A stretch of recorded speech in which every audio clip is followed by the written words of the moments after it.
The Michael Jackson mystery most people never notice. Have you ever noticed something strange about Michael Jackson? Not the headlines, not the rumors, not the controversies. Something else, something hiding in plain sight for decades. Because if you look closely at Michael Jackson's life, a pattern begins to emerge. And once you see it, it's difficult to unsee. Millions of people have spent years trying to understand Michael Jackson. Some focused on the music, some focused on the fame, others focused on the scandals. But very few people stopped to ask a much simpler question. What was Michael Jackson actually searching for? Not professionally, not financially, not artistically, emotionally. Because the deeper you go into his story, the more it begins to feel as though Michael Jackson wasn't moving toward something.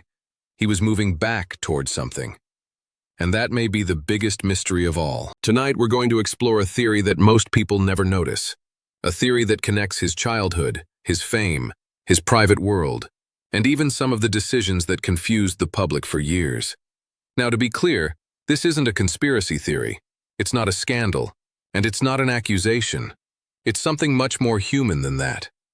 It's the possibility that behind the world's most famous entertainer was a man trying to recover something he lost a very long time ago. And if that's true, then the story of Michael Jackson may be very different from the one most people think they know. Because long before the sold-out stadiums, long before the world records, long before Thriller became the biggest-selling album in history, there was a little boy growing up in Gary, Indiana. A boy whose life would never be normal. Most children experience life in a predictable way. School, friends, weekends, birthdays, family gatherings, the small moments that slowly shape who they become. But Michael Jackson's childhood followed a very different path. By the time most children are discovering who they are, Michael Jackson was already performing in front of crowds. While other children worried about homework, he worried about performances. While other children played outside, he was rehearsing. While other children were creating memories, Michael was creating a career. At first glance, that sounds like an incredible opportunity. And in many ways it was. The world would eventually witness one of the greatest entertainers who ever lived. But every opportunity comes with a cost, and sometimes the cost isn't visible until years later. Think about it. What happens when a child becomes a global celebrity before having the chance to experience an ordinary childhood? What happens when admiration arrives before emotional development? What happens when millions of people know your name before you've had time to understand yourself?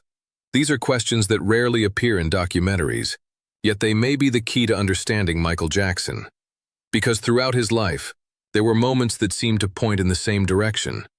Moments that, when viewed separately, appeared random, but when viewed together, seemed connected. The clues were always there. Most people simply never looked at them as part of the same story. For example, consider something many people found confusing. As Michael Jackson became more famous, he also became more private. That sounds contradictory. Most celebrities use fame to become more visible. Michael often seemed to do the opposite. The bigger he became, the more distance he created between himself and the outside world. The question is why? Was it fear? Was it exhaustion? Was it distrust? Or was something deeper happening beneath the surface? Because people often assume that privacy and isolation are the same thing, but they aren't. Sometimes people withdraw because they want to hide. Other times they withdraw because they're trying to protect something. And that distinction matters a lot, especially when we're talking about someone whose every movement was watched by the entire planet. Imagine trying to live a normal day while cameras followed you everywhere. Imagine knowing that every sentence might become a headline. Imagine knowing that every mistake could become international news. Most people never experience that level of attention. Michael Jackson lived inside it for decades. And yet, despite all that attention, there remained a part of him that seemed permanently out of reach. A part the public never fully understood. A part that may explain one of the strangest patterns in his entire life. Because if you examine the places where Michael appeared happiest, a surprising detail begins to emerge. It wasn't always during award shows. It wasn't always during interviews. And it wasn't always during moments of success. In fact, some of the moments people remember most fondly involved something else entirely. Moments connected to imagination, wonder, playfulness, escaping reality. At first, that may not sound unusual, but when the same theme appears repeatedly across decades, it becomes harder to ignore. Suddenly, a question starts forming. What if those moments weren't random at all? What if they were clues? What if they were pointing toward the same hidden emotional need? And what if that need began long before the world ever knew his name? Because the more researchers, biographers, and longtime observers have studied Michael Jackson's life, the more one reality becomes impossible to avoid. There was always a tension between two versions of Michael: the global superstar everyone could see, and the private individual very few people understood. One was larger than life. The other seemed to be searching for something difficult to describe, something impossible to buy, something fame could never fully replace. And that's where our mystery truly begins, because over the next few minutes we're going to follow a trail of clues stretching from his earliest years all the way to the height of his fame. Individually, these clues don't seem extraordinary. Together, they may reveal a side of Michael Jackson that most people never notice, a side that changes the way his entire story looks.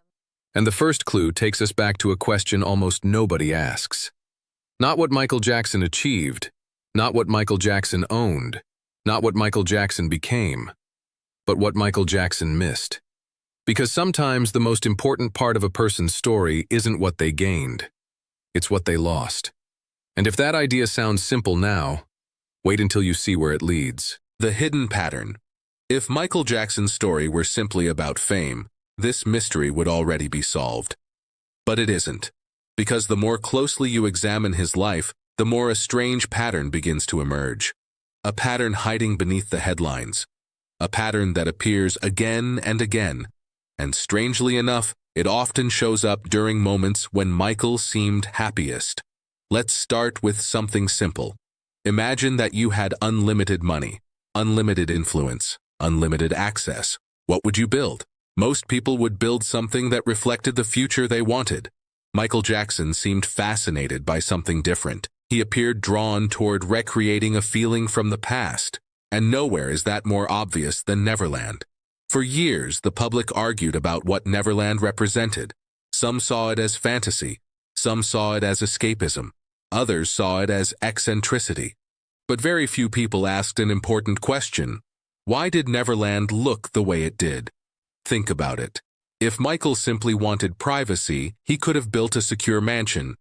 Many celebrities do exactly that. If Michael simply wanted luxury, he could have purchased almost anything in the world. But Neverland wasn't designed like a fortress. It wasn't designed like a palace. It wasn't designed like a billionaire's estate. Instead, it looked remarkably similar to the kind of world children dream about. There were rides, there were attractions, there were animals, there were movie theaters, there were spaces designed for wonder. And that's where the mystery becomes interesting, because the theme of wonder appears throughout Michael Jackson's entire life. Not occasionally, repeatedly, almost obsessively. It's as though he was protecting something the adult world could never fully understand. Now here's the fascinating part. This pattern existed long before Neverland. Long before the world started asking questions, long before the headlines. In interviews, Michael often spoke about imagination, creativity, dreams, magic, possibility. At first, those ideas sound completely normal for an artist. But Michael wasn't just using them as artistic tools. They seemed deeply connected to how he viewed life itself, almost as if imagination wasn't entertainment, almost as if imagination was survival. And that raises another question. Why would imagination become so important to someone? One possible answer takes us back to childhood. Psychologists have long observed that when people experience emotional gaps during early development, they sometimes create alternative emotional spaces later in life, not because they're broken, not because they're confused, but because the human mind naturally searches for balance, for completion, for missing pieces. Imagine a book with several chapters torn out. You can still read the story, but something feels incomplete. Something important is missing. Perhaps that is why so many people who achieve extraordinary success still spend their lives searching for something. The external victory doesn't always solve the internal question, and Michael Jackson may be one of the most famous examples of that phenomenon. Because despite achieving nearly everything society associates with success, he continued returning to the same emotional themes: wonder, innocence, childhood, imagination, connection. The question is why? Why those themes? Why not something else? Because when a pattern repeats often enough, it usually points towards something meaningful. And that's exactly what makes this mystery so compelling. The clues aren't hidden, they're everywhere. Most people simply look at them individually. They never step back far enough to see the larger picture. For example, consider how Michael interacted with the world around him. Many celebrities build walls to keep people out. Michael often seemed more interested in building environments where certain feelings could exist. That's a subtle but important difference. One approach is defensive. The other is emotional. It's the difference between hiding from the world and creating a world. And throughout his life, Michael repeatedly chose creation. Creation through music, creation through performance, creation through storytelling, creation through physical spaces. Again and again, he seemed driven by the same instinct: to build, to imagine, to transform. Now think about his music videos. They weren't just performances. They were worlds, entire worlds. Miniature realities filled with characters, stories, symbolism, and emotion. Thriller wasn't simply a song. It became an experience. Smooth Criminal wasn't simply choreography. It became a universe. Moonwalker wasn't simply entertainment. It became an extension of imagination itself. Notice what's happening here. The pattern is repeating. Different decade, different project, same underlying theme. Creation of alternate worlds, creation of wonder, creation of spaces where ordinary reality feels suspended. The more examples you examine, the harder it becomes to dismiss as coincidence. And that's when another possibility emerges. What if Michael Jackson wasn't trying to escape reality? What if he was trying to improve it? What if he spent his life creating the kind of world he wished had existed when he was younger? Suddenly, many things begin to make sense. Not everything, but enough to make you stop and think. Because when viewed from that perspective, Michael's choices stop looking random. They start looking connected, like pieces of a puzzle. And yet, there is still one major problem with this theory, a problem we haven't addressed. Because if Michael Jackson was searching for wonder, imagination, and emotional connection, why did he often seem lonely? Why did so many people who met him describe a sense of sadness beneath the surface? Why did someone surrounded by millions of fans still appear to be searching for something? That question may lead us to the most important clue of all. Because in the next part of this story, we're going to examine something even more revealing. Not what Michael built, not what Michael achieved, but what Michael feared losing. And once we explore that possibility, the mystery becomes far more personal than most people realize. Because sometimes the things we spend our lives creating are actually reflections of the things we're afraid to lose forever. And if that's true, then Michael Jackson's greatest mystery may have had nothing to do with fame at all.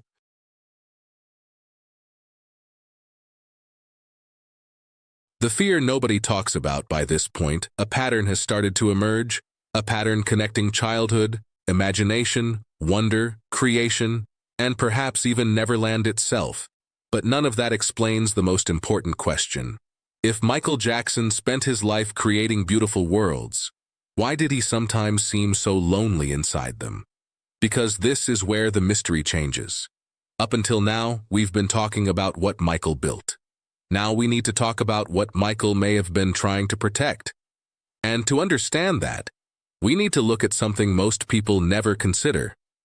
Fame doesn't just change how the world sees you, it changes how you experience the world. Think about that for a moment. Most of us move through life unnoticed. We walk into stores, we sit in restaurants, we travel, we make mistakes, we grow, and most of those moments belong only to us. Michael Jackson didn't have that luxury. For much of his life, the ordinary experiences most people take for granted became nearly impossible. Imagine walking into a public park and instantly attracting hundreds of people. Imagine never knowing whether someone wanted to meet Michael Jackson, the person, or Michael Jackson, the icon. Imagine wondering whether a conversation is genuine or transactional. whether admiration is real or attached to fame, whether friendship is authentic or simply proximity to celebrity. That kind of uncertainty changes people, not overnight, but slowly, quietly, year after year. And eventually, it creates a question that many highly famous people struggle with. Who actually knows the real me? For most people, that question rarely appears. For Michael Jackson, it may have followed him everywhere. Because the higher he climbed, the more difficult genuine connection may have become. And here's the strange irony. The entire world felt connected to Michael Jackson. Yet Michael himself may have felt increasingly disconnected from the world. Millions knew his name. Very few knew his reality. And that brings us to a possibility that is rarely discussed. What if loneliness wasn't a side effect of Michael Jackson's life? What if it became one of the central experiences of it? Not physical loneliness, emotional loneliness. The kind that exists even when you're surrounded by people. The kind that success cannot cure. The kind that money cannot solve. The kind that applause cannot reach. Because applause eventually ends. Crowds eventually leave. Concert lights eventually turn off. And then what remains? Just a person, alone with their thoughts, alone with their memories, alone with the parts of themselves the public never sees. Many people assume fame protects people from sadness. History suggests the opposite. Some of the most celebrated individuals ever to live struggled with profound feelings of isolation. Not because they lacked admiration, because admiration and understanding are not the same thing, and Michael Jackson may have understood that better than anyone. Which brings us to perhaps the most overlooked clue in this entire mystery. Throughout his career, Michael repeatedly returned to one emotional theme: connection. Look closely at his music, look closely at his interviews, look closely at his public messages.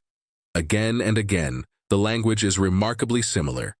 Healing, love, compassion, unity, humanity, connection. Why? Why do those themes appear so consistently? Because people usually speak most passionately about the things they value most. And often, they value most the things they fear losing. That idea may be the missing piece of this puzzle. Because if Michael deeply valued connection, then perhaps his greatest fear wasn't criticism. Perhaps it wasn't failure. Perhaps it wasn't even the media. Perhaps his greatest fear was disconnection, being misunderstood, being isolated, being seen but not known, recognized but not understood, celebrated but not truly connected. And suddenly, many moments from his life begin to look different, not smaller, not simpler, just more human. Because underneath the superstar image was someone facing a challenge most people can relate to. The desire to belong, the desire to be understood, the desire to feel accepted for who you are rather than what you represent. The difference is that Michael Jackson experienced that struggle on a global stage. Every success became public. Every mistake became public. Every rumor became public. Every transformation became public. Very few people in history have lived under that level of observation, and yet, despite all of it, he continued searching for something remarkably ordinary: human connection. Which leads us to one final question.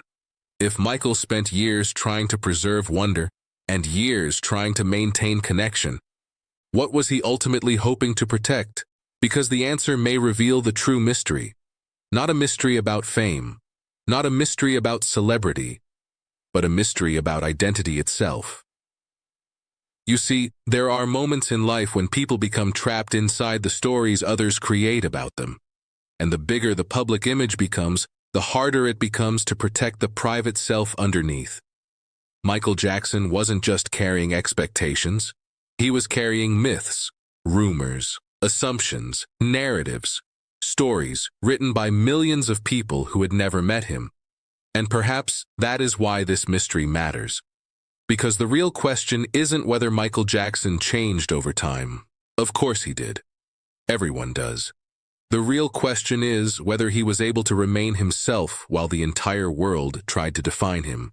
And in the final part of this story, we're going to examine a possibility that changes everything. A possibility that connects childhood, fame, loneliness, imagination, and identity into a single idea. Because what if Michael Jackson's greatest mystery was never about who he became? What if it was about who he was trying not to lose? And once you see that possibility, his entire story begins to look very different. At the beginning of this story, we asked a simple question. What was Michael Jackson actually searching for? Not professionally, not financially, not artistically, emotionally. Now, after following the clues through his childhood, his fame, his loneliness, and his lifelong fascination with wonder, we finally arrive at a possibility that ties everything together. And strangely enough, the answer may be far simpler than most people expect. Because what if Michael Jackson's greatest mystery wasn't about becoming someone? What if it was about protecting someone? Protecting the version of himself that existed before the world got involved? Think about that. Before the headlines, before the cameras, before the pressure, before the expectations. There was simply a child with dreams, a child with imagination, a child with curiosity, a child who had not yet become a symbol, and perhaps that is the hidden pattern we've been looking at all along. Throughout his life, Michael seemed drawn toward preserving certain feelings that most adults slowly leave behind. Wonder, innocence, creativity, possibility, hope. Not because he refused to grow up, but because those things may have represented something deeper, something personal, something worth protecting. Because adulthood often teaches people to become practical. Fame teaches people to become careful. Success teaches people to become strategic. Yet Michael repeatedly returned to emotional themes most people abandon. Not once, not twice, but throughout his entire life. And that consistency matters, because patterns reveal priorities, and priorities reveal values. The question isn't whether Michael changed. Of course he changed. The question is what remained constant. And perhaps the answer is this. He never stopped trying to protect the parts of himself that existed before fame arrived. Suddenly, many of the contradictions begin to make sense. The world's biggest superstar who seemed fascinated by simple joys, the global icon who often spoke about kindness, the man surrounded by millions who still searched for connection, the performer who created fantasy worlds while living inside one of the harshest realities imaginable. These aren't separate stories. They may all be pieces of the same story, a story about preservation, a story about identity, a story about refusing to let the world completely rewrite who you are. And maybe that's why Michael Jackson continues to fascinate people decades later. Because most celebrity stories are about success. Michael's story feels different. It feels human. Beneath the records, beneath the awards, beneath the achievements. There is a question many people quietly recognize in themselves. How do you remain yourself when life keeps trying to change you? That question isn't unique to celebrities. It's universal. Everyone experiences it in some form. Life introduces pressure, responsibilities, disappointments, expectations. And little by little, people begin losing pieces of who they once were. Not intentionally, gradually, almost invisibly. Which is why Michael Jackson's story resonates far beyond music. Because whether you admire him, criticize him, or simply find him interesting, one thing becomes difficult to deny. His life forces us to think about identity, about childhood, about connection, about what matters after success arrives. And perhaps that is the real reason people continue discussing him, not because of the mystery surrounding his life, but because of the mystery inside it. A mystery that reflects something many people experience themselves, the struggle between who the world expects you to be and who you truly are. Maybe that explains why Michael often seemed difficult to define. The public wanted certainty, simple answers, clear labels, but human beings rarely fit into simple categories, especially those who spend their lives under extraordinary circumstances. And Michael Jackson lived under circumstances few people could even imagine. By the end of his life, he had become one of the most recognized individuals in human history. Yet recognition and understanding are not the same thing. In many ways, that may be the central paradox of his entire story. Everyone knew Michael Jackson. very few people truly understood him. And perhaps that's because they were looking in the wrong place. They were looking at the headlines, the rumors, the controversies, the spectacle. Meanwhile, the real clues were hidden somewhere quieter, in the themes he returned to, in the worlds he created, in the emotions he valued, in the things he seemed determined to protect. And once you notice those patterns, something interesting happens. The story changes. Not completely, but enough. Enough to make you wonder whether Michael Jackson's greatest mystery was never about fame at all. Maybe it was about identity. Maybe it was about connection. Maybe it was about preserving something precious in a world determined to take it away. And maybe that's why his story still matters. Because every generation faces the same challenge. The challenge of remaining human in a world that constantly demands performance. Michael Jackson simply experienced that challenge on a scale almost nobody else ever has. So when people ask why his story continues to captivate the world, perhaps the answer is simpler than we think. It's not because he was perfect. It's not because he was mysterious. It's not because he was famous. It's because beneath all of those things, people still recognize something familiar. A person trying to hold on to the most important parts of himself while the world pulled in every direction. And perhaps that is the mystery most people never notice. Not who Michael Jackson became, but who he spent his life trying not to lose. And once you see that possibility, you may never look at his story the same way again. If you enjoyed this documentary and would like to see more deep psychological explorations of Michael Jackson's life, legacy, and untold mysteries, be sure to subscribe. And let me know in the comments. What do you think Michael Jackson was truly searching for? Because sometimes the most interesting answers come from the questions that never stop being asked.